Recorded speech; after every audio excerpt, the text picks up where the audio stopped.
Does anybody else constantly have a dialogue that's going on in their head or monologue maybe? Like every time that music comes on, I'm like thinking of all the things that I want to say to you backstage. Hi, everyone. Welcome to Kick-Ass Career Conversations. Hello. I just started mid-sentence, which is what I do in the world. I am Kim, and my lovely co-host is Louise. And today we have Monica.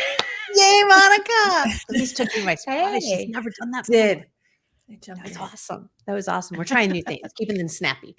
I like it. Welcome. Monica, we are so glad that you're here, and we are going to share with the world who you are and why you're always moving fast in just a little bit. Like how I tied that one in, huh? Yeah.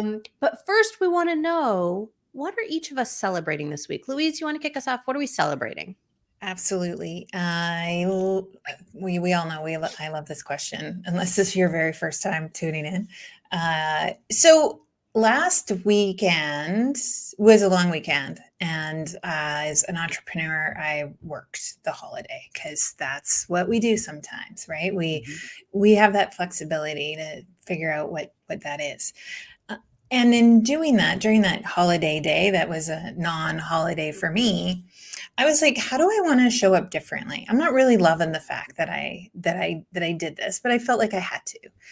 Lots of have-tos, I think, as a business owner. But I wanted to explore this idea of like, where can I be showing up a little bit differently that actually feeds me? And that turned out that it's not at all in my business. And so I started to explore with my morning routine a little bit and getting really focused on getting up without hitting the snooze button.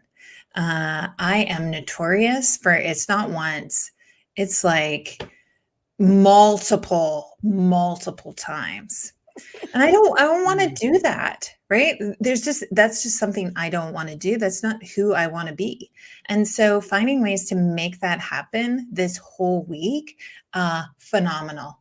I have gone, Monday was a holiday. I've gone 4 for 4 this week. I've actually been awake before my alarm wakes me up, but getting my ass out of bed when that alarm goes off. No snooze. And it's been fabulous. So I'm kind of celebrating that whole process of like, what do I want to change? Like, what's important to me? And then launching into that experiment just to see like, where can I begin? What's that one small thing that I can start to do? So I feel like I'm showing up in integrity with who I want to be. That was just one small thing. I don't know what next week's going to be. Maybe you can tune in every week and find out what I'm changing. But this week was all about no snoozing, and I loved it. So good That's for awesome. you. Thanks. I know you complain about the snooze button a lot, so good for you. It's a waste of time. Monica, how about you? What are you celebrating?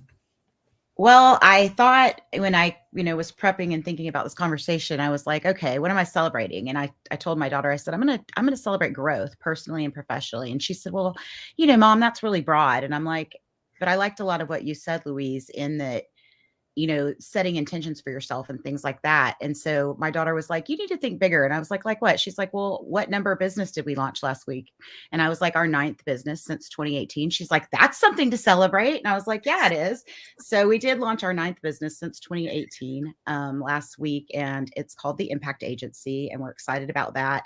It's a digital version of the Pivotal companies offering digital stuff. So that was just super exciting from a personal and professional growth stance to kind of expand broader. So that's really kind of our celebration this week. I love that. And yes, with 9 launches, you might start to get a sense of why this woman is always on the run. Yes, this is why I'm always on the go. I will tell you, Louise, though, I downloaded, this is so funny. I don't think that I'm a procrastinator, but I really probably am. And so when you were telling your story about waking up early, I started, it's hilarious. Weeks ago, I downloaded a hypnotherapy for procrastination, and you listen to the soundtrack, one soundtrack every night for a week. And then week 2 comes and you have a new one, and it's like 8 weeks long. And so for the first three 3 to 5 weeks, I was stuck on week 1 and I wasn't progressing. So I was procrastinating on my procrastination hypnotherapy. But I will tell you that after I quit procrastinating on it, I have been waking up every day at 7 a.m. on the dot, like ready to go. And like I have been knocking so much stuff out. So I want to say that it's working. I'm on week 3 now after week 2, but that might help you with your alarms. I'm not sure. I love that. Yeah. Right, that Yeah. it is about that intentionality, right? Like when we know there's like that, I don't know, it's that rock in our shoe, right? Like that's how we actually get further down the road, is like, let's stop and get the thing out. And sometimes it's just little, but keeping that intention and knowing there's these little places and spaces to grow our capacity, I guess, and step into who we want to be. I love it. Mm. Yeah. Good stuff already. I'm on the other end of the spectrum, I feel like right now, because this week, so getting ready to be out of the office for 2 weeks, traveling for 2 weeks. I made my schedule more compact than I am comfortable with. And I'm like, I can do this. This is not a problem. I was smart this time. I planned time before I leave and time after I leave for some downtime. So I'm better. I'll be fine. I'll be fine. I'll be fine.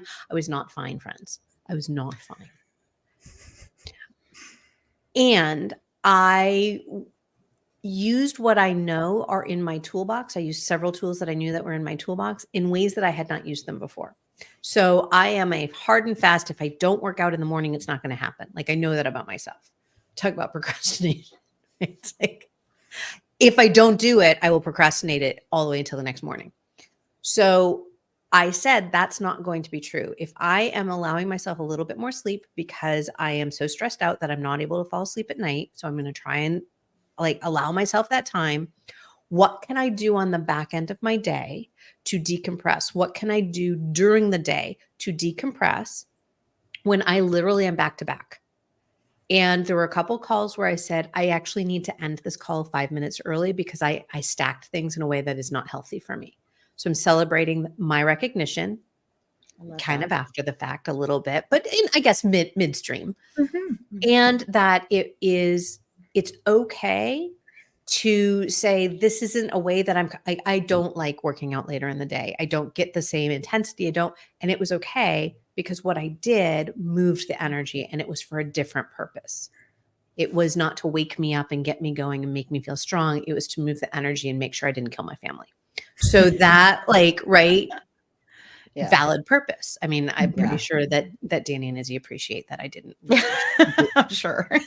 All right. Before we dive any further into this conversation, I would love to share with the world, Monica, a little bit more about you. Because I have had the pleasure of spending a little bit more time, although not a tremendous amount of time, with Monica over the past year. So, hello. Oh, well, somebody else is giving your background. Okay. Monica has spent 32 years serving the property management sector. She started her own businesses. As we heard, she now has 9, but she started her first ones back in 2018. She has 2 grown daughters that are married and a total of 5 grandbabies. She and her husband sold their home in May of 2021, paying off all of their debt, and have been nomadically roaming the U.S. She currently just launched her digital marketing agency, and continues to find unique ways to support women within the property management sector. Charlie has so much to say about that. We're all excited that you're here, Monica. Thank you, Charlie. And thank you, Kim. You're welcome. What question was Charlie trying to ask Monica? Like, he really sounded interested. It did. Like, can you say that again? No. Charlie, he has nothing now. My question though is like, holy smokes. Like, so 8, 9, 10, 20 launches, businesses later, like, you're a serial entrepreneur. Yes, I woke up late in life as an entrepreneur. I'm turning 53 in June. And so I don't think my inner entrepreneur woke up until 46, 47. And I was like, boom, I've arrived. I think a lot of it was, I was busy raising kids and climbing that corporate ladder and building my career, that I was too married to the benefits and that cyclical paycheck coming to go out on my own. I think in hindsight, I wish now I had done all of this when I was younger, because wow, what could I have done, with all the time? So, yeah, it's been quite the journey. I, morphed several of them into one after the pandemic. It was really a trying time, but I keep finding, after spending 30 plus years in the industry, ways that a vendor could better serve the industry if they had the knowledge of people within the industry. And so really that's at the heart of all of my work, is really leading by example and having been there and done that, and helping coach, teach, and train others how to be successful in the industry and in this career. I'm passionate about property management as a whole, have spent a lot of years in it, and it's been such a rewarding career in a variety of ways. And ironically, we're talking about confidence today, and that's one of the things that really stuck out to me in my career is, for the last 20 years, I've been in the student housing sector. So think of off-campus student housing apartment communities. I work with owners, asset managers, and investors and management companies in stabilizing and filling their housing. But I also do a lot of training, leasing, marketing, and sales for their on-site teams. Well, when you work in the student sector, you work with a lot of young females, just because of their age group, and they're in college. And really, it stuck out to me that a lot of these young ladies today don't have the confidence that I see in them. I can look at them and say, oh my gosh, if I were you and I were that age, like I'd be hell on wheels, right? Like no stopping me now. And they don't have that confidence. And that's one of the things that I've really enjoyed in that piece of my career, is working with that younger generation and seeing that, and having that knowledge, even in raising my own two daughters, to know where they might lack confidence and why, and how to help them achieve the things that they're scared to achieve. And doing other podcasts or speaking with other young individuals, a lot of times they're like, how do you do that? And I think being an entrepreneur is about being a risk taker. We're the dreamers. We're the dreamers, and we go out and make those things happen, and we are willing to take the risks. But a lot of young individuals aren't, unless they have that innate, born, natural entrepreneurial spirit from kindergarten, and some people do. I talked to a girl today earlier that was selling hair things in third grade, like, to her class, that had permission slips for parents. So I think all of that kind of ties into kind of my career and past and stuff as well. What about like young Monica? Like, did she dream that this would be like, did you dream that this would be you, or was there another dream that she had, like career wise? What was that about? Well, I think I'm super ambitious and really driven. I was raised by a very independent woman. And so I think seeing that strength and independence in her, younger Monica was really, I think we fight, or not fight, but we oftentimes probably do different or opposite of what we saw, because when we're growing up, we don't want to do what our parents did most of the time, but then sometimes we end up circling back and doing what our parents did. But younger Monica was really into corporate America, climbing that corporate ladder, getting to the top, and always, striving and being ambitious to do that. And once I reached kind of that top level of, in the sales leg of it in corporate America, I was kind of like, okay, my kids are grown. They're out of the house. I had some opportunities present themselves that were just timely, where it was like, I went to work for a guy that was very entrepreneurial minded. He offered me double my salary to leave corporate America. So I was like, sure, why not? My kids are grown. What do I got to lose? So I took that leap of faith, and really, it was a very awful experience, if I'm being honest. It was very not pleasant work environment at all.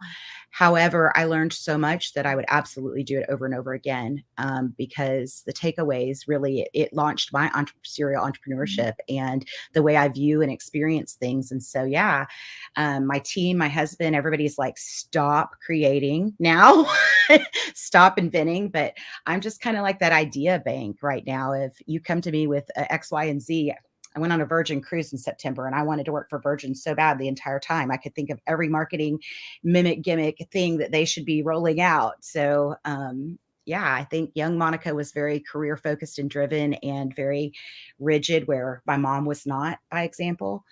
She was that entrepreneur spirit, nomad type personality. And And so I think I was striving for the opposite. But once I got older, had that confidence in myself and have spent so many years in the market and in the industry, I feel, extremely confident in my expert opinion on anything property management because of the time that I've spent and the jobs that I've done in doing those. So I would say younger Monica was really obsessed with climbing that corporate ladder. And then older Monica's very obsessed of not working for anyone but herself.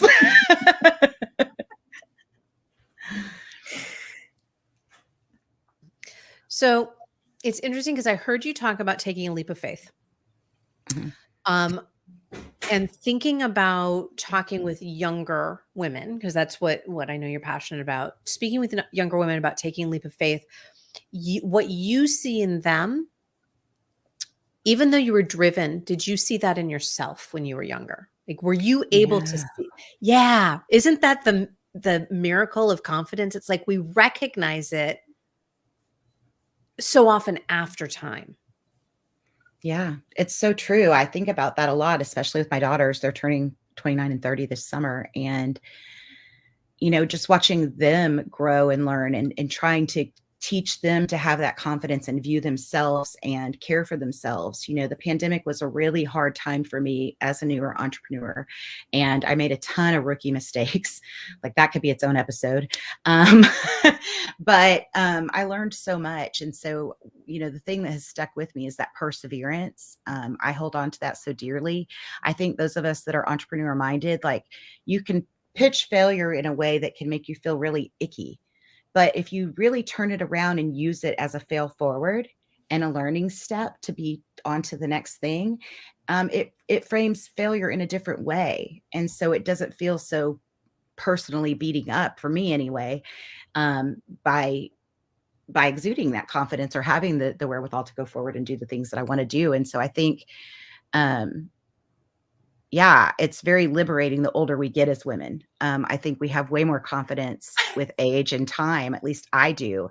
And now I'm kind of like, I've been saying for the last 6 months, I'm a big Taylor Swift fan, so don't hate if you aren't. But, I've been saying that, for me, I don't know where I was going with Taylor Swift. I got sidetracked. I'm so sorry. Just Taylor Swift. Taylor Swift. It's Yeah, good for just the SEO. Taylor Swift. Yes. Taylor, I love her. I've been listening to I'd Be the Man all morning. That's been my jam today. So if that tells you where I'm coming from. But yeah, I think younger females, I don't think we know as women. Where I was going is during the pandemic, I got under such an amount of stress that a lot of old trauma came up, and it really forced me to do a lot of self-reflection. And I think I self-reflect naturally anyway. That's just part of who I am.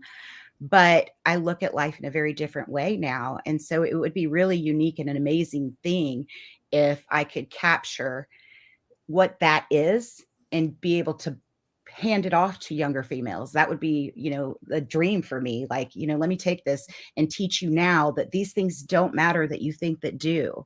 And these things do matter when you're older. And so really being able to frame work, life, confidence, goals, whatever it is, in a way that they believe in themselves and they can do it. And it's not coming from a place of fear. Like you've got to brave it out and show up, and you've got to keep showing up. And in talking to many entrepreneurs, we all talk about that's the difference is we fall down, we get back up. We fall down, we get back up. We fall down, we get back up. We don't get stopped. And those people that fall down and then get in that yucky place of misery and, oh no, why me? And then they stop and then they just go back to a regular 9 to 5 job. And I think that, being able to keep going when odds are against you is such a valuable quality that people don't really hone in on too early in life. At least not in my world. We didn't. So that we talk about that often here, right? That idea of resilience, and it's an interesting flavor towards confidence is how does our own resilience, regardless of our situation, how does our own resilience build confidence? How does it help strengthen that muscle? Because that's kind of what I'm hearing you say is that's what happened for you is continually getting back up and trying new things. Being in that icky first opportunity before you went onto your entrepreneurial journey, that having that space to understand I don't have to stick here And I know, Louise, you and I talk a lot with our clients about not getting in. We don't need to be stuck.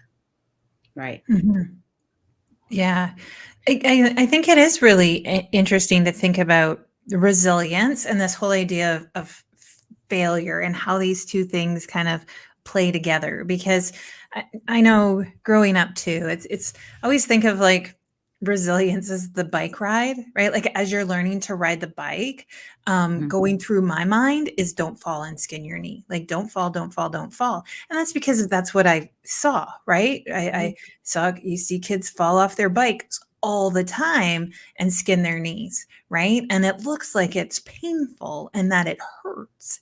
And so this idea of like, I'm going to get on the bike and but I can't get on the bike until I know how to ride, but that doesn't make any sense in reality, but in my mind it does, right? Because we only learn how to ride a bike by practicing, but right. So there's all of these things and all of these, I guess they're thoughts. Those are our limiting beliefs that pipe in that keep us from even trying, that keep us from actually failing. I feel like confidence, like that comes with two things. It comes with failing and it comes with self-reflection. Because we can do both of those things. And if they're not together, then we're not actually building confidence at all. Well, you're not growing. You're not learning. You're not learning from that thing, right? Yeah. Like you take it for what it is, and it's painful and it hurts, and then you carry that pain and that hurt with you. When we can kind of step out of that to say, okay, well, what's the bigger picture, right? What did I actually learn? Well, I learned that I shouldn't learn how to ride a bike going downhill on a gravel road. Like that's maybe not how to do it, right? So right. So, but I really do like. I love that you said, Monica, about like that self-reflection. And I think as young people, we don't have the capacity. I was going to say we're not born with, but I don't know that that's true, but we can learn how to self-reflect, but we don't see the value in that because we're going 100 miles an hour and we're young and wild and free. There's a song. There is a song. That's we're not going to sing it. Taylor Swift. I'd be the man. Right, but I think that's kind of that awkward space, especially as young people, and that we are going 100 miles an hour, and we are right, and we don't think about that self-reflection piece, and so we're not really learning the lessons that are there to be learned. I think that's interesting because it takes me to a mindset or a place of, in my mind, that, you don't know what you don't know. And when you're younger, you're just living life. And so I remember, it's so ironic we're talking about this. Like a week ago, a conversation that came back to my memory that I had years ago, probably 15, 20 years ago now. And I was leaving a company and they said, the head of HR said to me, she goes, your reputation supersedes you. And I was too young to really think about what that meant, and I never stopped and self-reflected. If you had asked anybody about younger Monica, they probably wouldn't say, oh yeah, she's super confident. And I didn't show up like I do today. I was more concerned about optics, right? And how I was perceived, but that I was doing a good job and I was being a good girl and I was growing and being successful. I never stopped one time to think about, how do I look to others and what does that feel like or look like? And I think that as we get older, we are able to pause and reflect on that and think, okay, what does that mean? And what a major compliment that was to younger Monica that Monica didn't even couldn't appreciate the value of at the time. Because I just didn't know what I didn't know. And I didn't see myself as others had seen me. Younger Monica, when I was moving through my property management career, I had a boss tell me that, I was too kind. I was too nice. I had too big of a heart. And I do have a big heart and I am kind. I've also had that same organization, the head of HR, tell me, you're the only person that I've ever seen that can terminate someone and they give you a hug. And I'm like, that's because they know it's coming. Like, it's not a surprise. It's called open communication. And I think that that's so important. And I think it's so important for younger people to be able to have that vocal voice and speak it and feel confident to speak it, even if they might say something silly or look funny or be made fun of or whatever. Those are going to be dings to the confidence and cause people to not want to open up and share. But there's so much value in authenticity, in my opinion. And I'm a huge curator of authenticity and kindness because I feel like it's our job to be the change we want to see in this world. I have children and grandchildren, and I want them to grow up in a place that's good and that's not terrible. And it's my job to make sure that I can show up and be the change every day. And that's something that's in my control. And so I feel like it starts with one person, change does, and it's by showing up and being that change. And I think it's having conversations like this that the younger generation can hear and learn from, because again, you don't know what you don't know. If someone had told me when I was 20, you need to self-reflect, Monica, or your reputation supersedes you. That means you're really great and you don't even realize it. And I didn't feel like Monica Morgan was really great when she was younger. I mean, I knew how to stabilize an asset. I could manage one, I could lead people, like those things, but I didn't comprehend that those were great things. Like that was really valuable. Mm-hmm. Yeah. Well, it's that valuation, right? And whether it's intrinsic, whether we're able to value it inside or we're able to hear that it's extrinsic and receive it, right? Because that's another thing is we can receive that external validation, that extrinsic validation, and not necessarily receive it, which is what you said happened with you. It's really interesting when we go to this place of valuation. And I talked in my newsletter this week about authenticity. And so it's so funny because I'm like, what did I say already? Oh no, that was in writing. But this place of authenticity and living our values and valuing ourselves enough to create the boundaries that we need to create. So we're not letting in that noise, that extrinsic noise. It's allowing ourselves to gauge and discern that importance for ourselves, right? We talk a lot about personal agency and autonomy of thought on our show here. And it's that is to me both indicative of strong confidence and the foundation for. So it's a little bit of the chicken and the egg. It's like, where do you start? Do you start with the confidence, or from the confidence, are you able to show up in the world this way with us, with authenticity, with autonomy, with this understanding that you can create these boundaries and keep the noise at bay? Like, which one comes first? And I do feel like it feeds on itself. I don't know. Thoughts? I would agree with you. I do think it feeds on itself. I mean, it's back to, you don't know what you don't know. You know what I mean? And then you know it. So when you know better, do better. But, well, I think it does feed back into that. Yeah. Yes. And I'm going to drop that in there. Wait, yeah. So if that, I think if that were true all the time and always true, that once we figured out that we were confident, we would continue to be confident. Yeah, right. And that is not true. Right.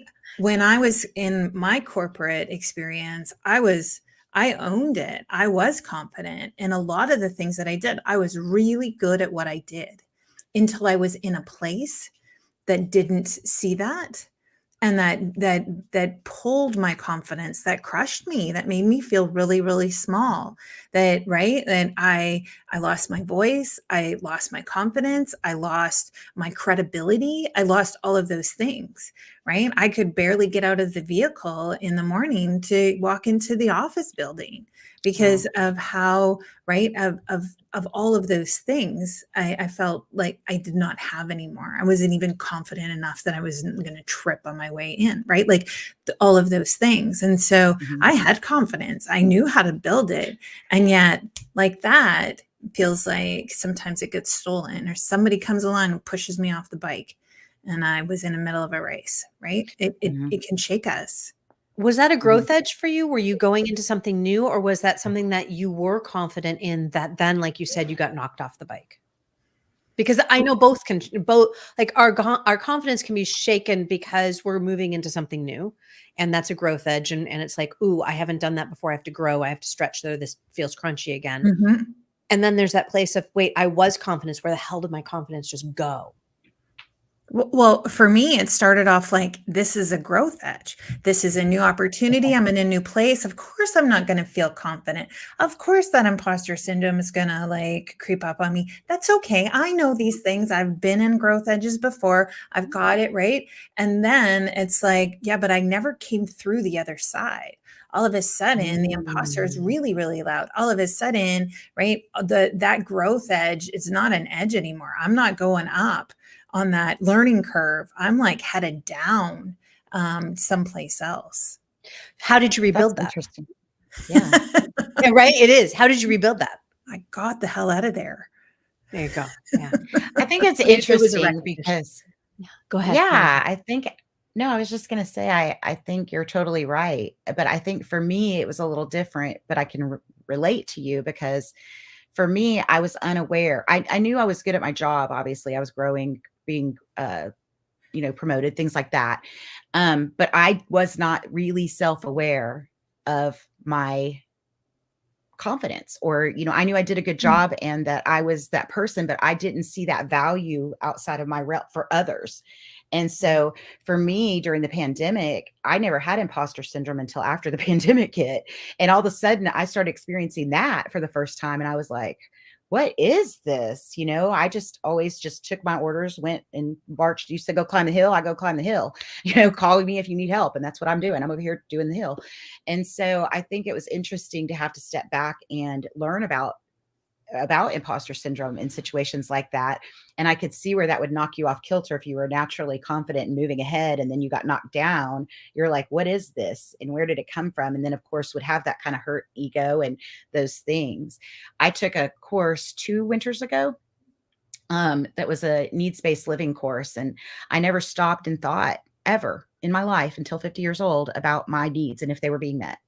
And what are my boundaries? And I think a lot of this has been that time of life where I've kind of morphed the older I get, and the more I'm self-reflective and the more I think and work with different people, I can say, okay, I can see this, or I know beyond a shadow of a doubt, I know my business in asset management, like, challenge me, and so I don't, but you can get in the moments where you're trying to push out something new and people are like, you let that stuff play into your mindset. You tell yourself your limiting beliefs and allow those thoughts to creep in. And that's really challenging. So I could imagine, yes, getting out of there for you was probably the best next step, but also like recovering from that, the recover personally from that, and the recognition and lessons you got from it. I think that's interesting. Mhm. It is a recovery process, I think, right? Mhm. Absolutely. Regardless of where you are in that space or however it comes to you. Like when we are in our midlife, that can feel really like really, really shaky, right? To say like, holy smokes, what's happening here? You talk about needs. I was 52 when I learned about like needs. They get Yeah. met. I have them. I Like, have some. what's that? Um, None of them are being met. What is happening? but I think that's like that's that moment of or that power of that self-reflection, right? It's that Yeah. power of the pause in your life and the noise that's going on, and then unpacking to say, okay, well, but what is really true? Right? What are the stories I'm telling myself? What is really true here? And then where do I go? Where do I take that next small step to move forward? And I think we do rebuild it, absolutely. Maybe it's not even a rebuild. We don't have to rebuild our confidence. We just have to reconnect with ourselves to know like it was always there. We just get disconnected from it a little bit. Mhm. Yeah, I like Yeah. that idea of connecting and disconnecting, because I think that when I asked, is it like that growth edge space, and then right, you didn't feel like you could move forward with confidence, or you're standing in a place of confidence and all of a sudden it disappears. It is something that we can plug into, and that can sometimes be unplugged from us. I That was one of my many times where I stepped into that place of what I didn't know was imposter syndrome, because I didn't feel like I didn't belong, didn't feel like I was in a space that maybe I wasn't an expert, but I could definitely add value. And yet somebody came along and was like, but you don't know this is what you don't know, and this is what you're showing up with in a way that's not helpful in this space. And that was like, what? Whoa. So that was where, right, you can feel very confident and then hear from something from the outside. And again, that goes to this place of how far do we let in the external noise? I let that one all the way in, and it totally deflated me. I know that rebuilding process, that healing process that came from that meant that I needed to learn certain things. A lot of it was behavioral, a lot of it was mindset, but it was also actually going out and learning shit I didn't know. Right. That I just kind of bypassed because I didn't know that I needed to know, or it wasn't willful ignorance. It was, I just didn't know that this would be helpful information. Yeah. But it can feel really crunchy when somebody comes along and says, you're not as cool and amazing as you think you are. Right. Like that. The most confident people in the world that doesn't affect. I genuinely, I wish I had that kind of Teflon at times. I've learned how far to let things like that in, but it is challenging when we put ourselves, whether it's asking for a promotion, asking for a new client, putting a new project out into the world, whatever the thing is that we're doing, it feels so vulnerable at that moment, right? And I know we were talking about everything's a process, not a moment, but at that moment, it can feel really scary.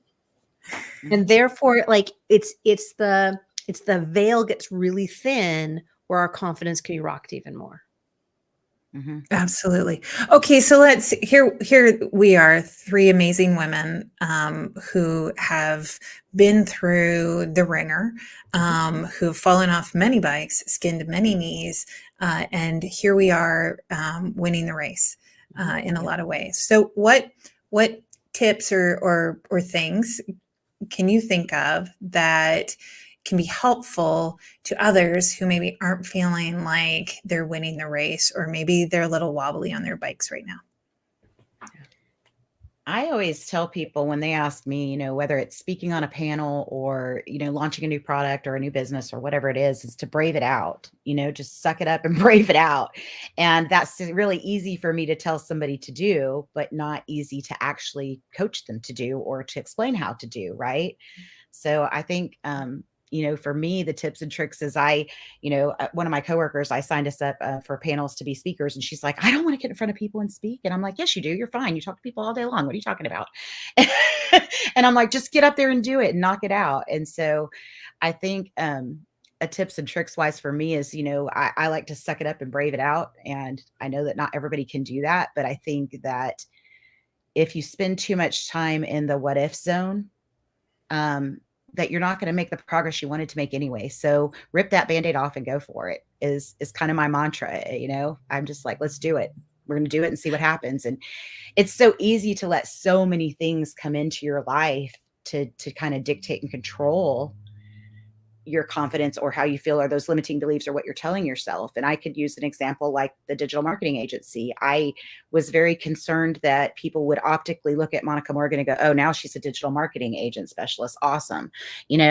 Like, okay, is she the expert in that now? Well, I've been taking a ton of AI courses and a ton of digital courses. And actually I am getting very skilled in that and growing that leg because I want to know. I like to speak confidently about my businesses or what I offer.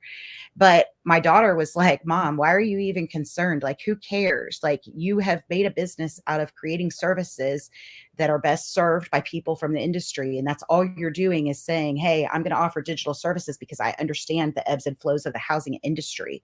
And I understand the hurdles, and I understand when they need lift and support and when they don't, when you can dial your ads down and when you can dial them up. And I was like, you know what? You're right. I'm just going to not let that be part of this thought that I have, get rid of it. And I'm just going to move forward. And there will be people I can help, and there will be people that aren't interested, and that's okay. Yeah. So funny. You said like rip the Band-Aid off, and like my whole nervous system just went into shock. I was like, no. I mean, I know, and I do. I rip Band-Aids off all the time. And yet there's a part of me that just felt like that. So Louise, I love this question. I think for me, right, with this idea of like, how far do we let that external noise come in, which is Mhm. kind of what Monica was talking about. Um, I use a lot of centering processes. And this is more kind of in the moment when I'm feeling like my confidence is shaken in that moment.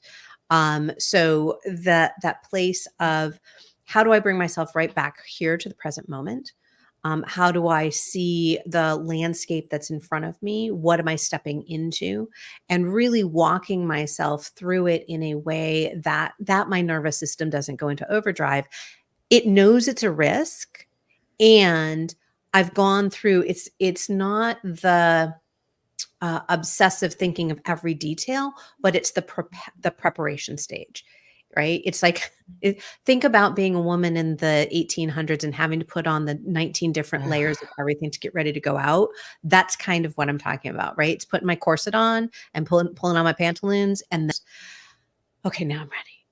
So that's kind of how I envision it, to in the moment if I need to garner a little bit more confidence. How about for you, Louise? What tips do you have for folks? I think I think you already know my answer, because it's about data. But when we're on this bike ride or running this race or whatever it is that you want to use as a metaphor into where we're headed, we're constantly looking around and we're constantly comparing ourselves to other people in the race.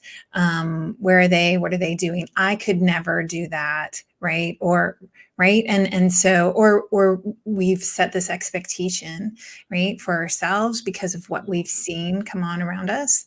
And everybody's running and or biking or driving in their own race, and so we have no idea how far that person has come or how far they yet have to go. We only know our race. And when we can stick to our race and we can still looking at, the environment and what's going on, but knowing that that's for us, right? And it doesn't matter how many bikers are on the road. It's like, this is my race and this is where I'm going. And I think when we can step into that space and just actually start to pay attention, gather data about actually what's going on, and not inside our heads and not comparing with this false sense of right expectation, that we really do start to build confidence, because then we're actually like, it starts to become real life stuff, right? And that's what we can hang on to. That's what we can put into our buckets. And when our bucket gets a hole in it and it shakes us a little bit, it's like, right? Yes. And I know how to fix that bucket. I know how to pick up those pieces, and I know how to get more in case I've lost a few. That's that space, anyways. I always When I call took that that, put your eyes on your own paper. Just put your eyes back on your own paper. that's what I was going to say. When I took that needs-based living course, they taught us to get into the emotional elevator. And so a good example of this emotional elevator for me was that I wasn't aware of the things I was telling myself, the self-limiting beliefs. I was unaware of them. And so I told myself that if my kids called, I needed to answer the FaceTime. I wanted to see the grandchildren. I wanted to have that opportunity. I hated if I missed that moment. But I also didn't value, my husband had cooked us a hot meal to sit down and have dinner together, and he wanted to eat while it was warm. I felt like I was telling myself I was a bad mom because I wasn't answering the call because I was eating my dinner and trying to have a dinner with my spouse and, be a normal person. And so the emotional elevator, which you do put yourself in there and you ask yourself, you keep asking yourself the questions. So I would say, I'm telling myself I'm a bad mom because I didn't answer the phone. Is that true? No, it's not true. Every day of the week, I'm going to tell you, no, it's not true. I'm there for my kids all the time. And just because I choose to not take a call and have a hot dinner doesn't mean I'm a bad mom, Monica. So I think for me, that tip is, after you guys kind of explained your versions too, I use that emotional elevator a lot. And I ask myself the questions all the way till I get to the bottom. There's no more questions. Is it true? Yes or no? If it's not true, then I'm like, out, we're moving on. Yeah. It's all about being prepared, right? It's all about going through those stages for ourselves and understanding how to rebolster ourselves so we can go back at it. Yeah. This has been an amazing conversation, Monica. Thank you for bringing your high energy, amazing self to the table today. Thanks for Where having can me. people? Yeah, absolutely. Where can people find you out in the world if they want to know about your 9 businesses or just want to connect to talk? So the pivotalcompanies.com is my main business. I'm on LinkedIn under Call Monica Morgan. I'm on TikTok under Call Monica Morgan. You can catch me doing all kinds of things, flyering, moving students in, doing turn, punching units, all kinds of things on TikTok. But all of those are under Call Monica Morgan. And then the main business is the pivotalcompanies.com. Beautiful. Love it. Love it. Thank you guys And so much. yeah, what a great conversation that we had today. If you listener would like to carry on the conversation, you can find Kim and I wherever you listen to podcasts. Kick-Ass Career Conversations goes live every Friday right here where you're watching, but we also turn this into a podcast, so you can always catch the replay. You can also find what Kim and I are up to at yourkickasscareer.com. And speaking of what we're up to, we have a micro class coming up all around the micro moments of joy. This is where Kim and I have launched this little series of mini classes, less than 25 minutes, where you can get these little golden nuggets to help you make big movements in your life. It's not just about in the work that you do. So join us March 14th for the next one. Also, Being Human in the Workplace with Catherine is coming up on March the 1st. So make sure you tune into that however you want to listen. We're in all the places and spaces, but we're going to have another great conversation. Monica, thank you so much for this juicy, juicy conversation. I don't think we can talk about confidence enough, actually, because there are so many places and spaces in our lives, I think as women, especially, where we can feel a little bit wobbly. So the more we talk about it, the more we come together in community. That's just, and the better off the world is. I agree. Cool things happen when women come together. They really do. 100%. Amen. That is the mic drop moment. Monica, thank you again. And thank you everybody for tuning in. We will see you back here, same time, same bat channel. I haven't said that in a while. And we will see you soon. Okay. Bye. Thanks, guys.